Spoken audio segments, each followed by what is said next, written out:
പ്രപഞ്ചം പോലും ഞെട്ടിവിറച്ച മുതിർന്ന വിധികർത്താവായ MG വരെ വേദിയിലേക്ക് ഓടിച്ചെന്ന് വാരിപ്പുണർന്ന് അഭിനന്ദിച്ച ഒരു ഇതിഹാസ പ്രകടനത്തിനാണ് ടോപ്പ് സിംഗർ സീസൺ 5ന്റെ പാട്ടുമത്സരവേദി ഇന്ന് സാക്ഷ്യം വഹിക്കുന്നത്. ഇത്രയും അതിമനോഹരമായിട്ടും ഗംഭീരമായിട്ടും പാടുമെന്ന് അങ്കിൾ സ്വപ്നത്തിൽ പോലും വിചാരിച്ചില്ല എന്ന് പറഞ്ഞുകൊണ്ട് വാരിപ്പുണർന്നാണ് മുതിർന്ന വിധികർത്താവായ MG വരെ മത്സരാർത്ഥിയെ അനുമോദിച്ചത്. ശരിക്കും എനിക്ക് രോമാഞ്ചം അനുഭവപ്പെട്ടു എന്നാണ് വിധികർത്താവായ ഗായത്രി അശോകൻ അഭിപ്രായപ്പെട്ടത്.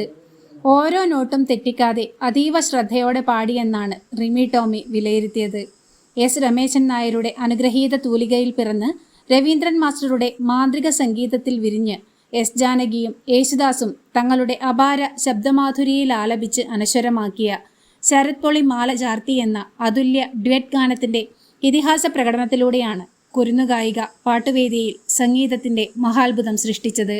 പ്രപഞ്ചം പോലും ഞെട്ടിവിറച്ച സംഗീതത്തിന്റെ അപാരമായ അനുഭൂതിയിൽ പാട്ടുവേദിയെ ഒന്നടങ്കം ലയിപ്പിച്ചുകൊണ്ട് പാർവണ സനീഷാണ് MGയെ വരെ വേദിയിലെത്തിക്കുന്നത്.